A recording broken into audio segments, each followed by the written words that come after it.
अस्सलाम वालेकुम viewers, global Cricket channel में आप सबका खुशामदीद। मैं हूं आपका होस्ट अली सलीम आप लोगों के सामने। तो आज हम लोग हाजिर हुए हैं। ऑब्वियसली गैप आ गया था कुछ अरसे का, क्योंकि यहाँ कराची में ज़ाहिर है बारिशें हुई हैं, ठीक ठाक बारिश हुई हैं, जिसकी वजह से ऑब्वियसली ज़िंदगी मामूल पर नहीं रहती। थोड़ा सा कराची का ये इशू है। बहरहाल इन इशू स्टार्ट कर आज हम जिस टॉपिक पर स्पेसिफिकली बात करेंगे वो है एशिया कप 2025 का स्क्वाड अनाउंस हो गया। ऑलरेडी कुछ दिन हो चुके हैं, लेकिन क्योंकि हमने उस पर बात नहीं की, ऑफिशियल अनाउंसमेंट आ गई है। 15 रुकनी स्क्वाड नहीं है, 17 रुकनी स्क्वाड है, क्योंकि ट्राई नेशन हम इससे पहले खेलेंगे यूएई और अफगानिस्तान से। बहुत बड़ी सीरीज है। खैर, मजाक जोक्स अपार्ट, ऑब्वियसली इस आपके उसमें अच्छी रहेगी, क्योंकि दुबई में ही एशिया कप है, तो दुबई में ही ये ट्राई नेशन सीरीज है। अफगानिस्तान के लिए भी प्रैक्टिस हो जाएगी, यूएई के लिए भी। तो 17 रुकनी स्क्वाड जो अनाउंस हुआ है, हम उस पर बात करते हैं। तो 17 रुकनी स्क्वाड में अगर आप देखेंगे गौर से, तो हमारे पास जो एक अब जो न्यूज़ आ रही थी वो न्यूज़ चेंज हो गई।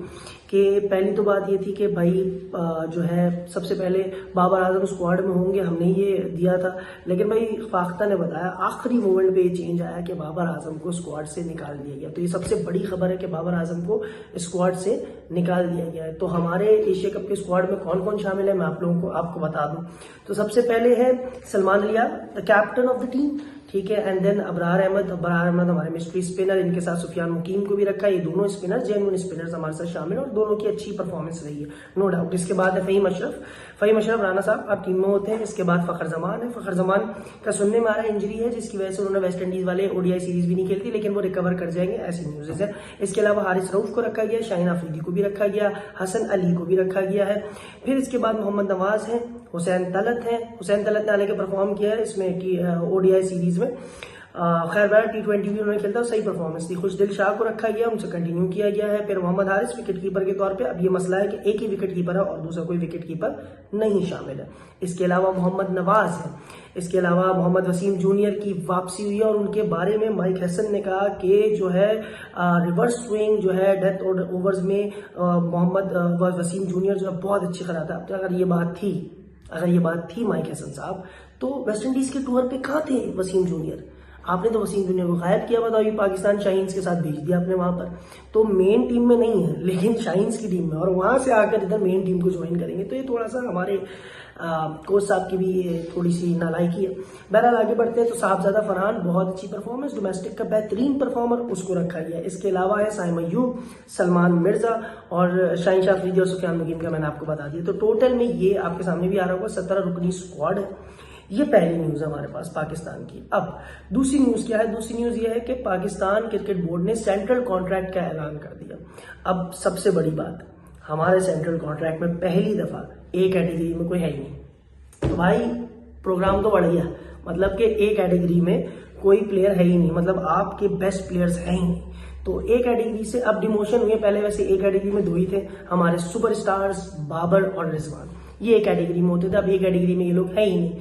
तो ए कैटेगरी में अब कौन है वो मैं आपको बता देता हूँ। ए कैटेगरी का पार्ट बने हैं इस दफा, सॉरी ए कैटेगरी नहीं, बी कैटेगरी।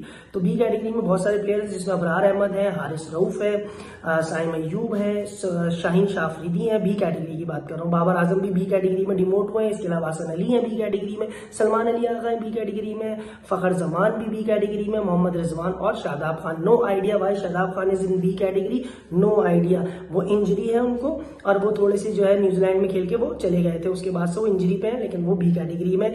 तो हायर इंसाफ पीसीबी का।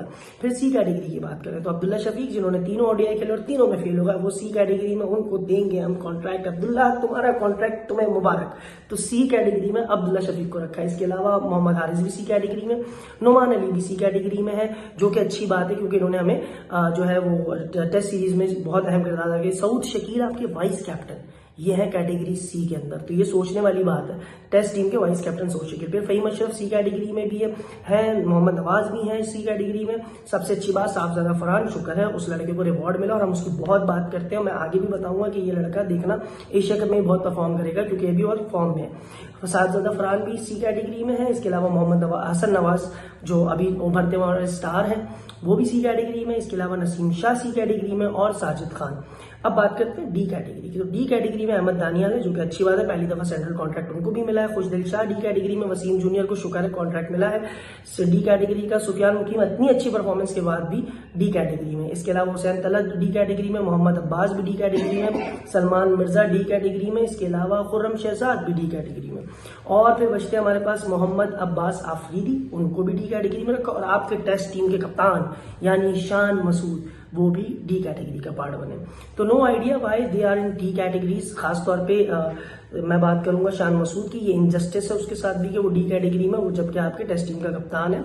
और ये अपना सऊद शकील वाइस कप्तान है, ये सी कैटेगरी में। No idea Y.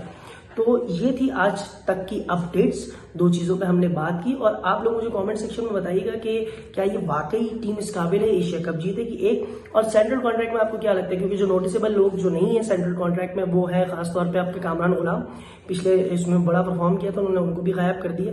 और ये देखना पड़ेगा कि कहाँ चले जाता है ये सब कुछ। तो यहाँ तक के इसको वीडियो को रखते हैं। इंशाल्लाह फिर मुझे कमेंट्स में बताइएगा क्या टीम इस काबिल है जो आगे बढ़ेगी और ये जीत सकती है, या फिर हम देखेंगे हम नेपाल से भी हारेंगे या फिर और उसे भी हारेंगे। चलिए अगली वीडियो में फिर मिलते हैं। Take care guys. Please 5 lakh subscriber से आगे जो हमेशा आपको बताता है, प्लीज लाइक कीजिए, सब्सक्राइब कीजिए ग्लोबल क्रिकेट चैनल को।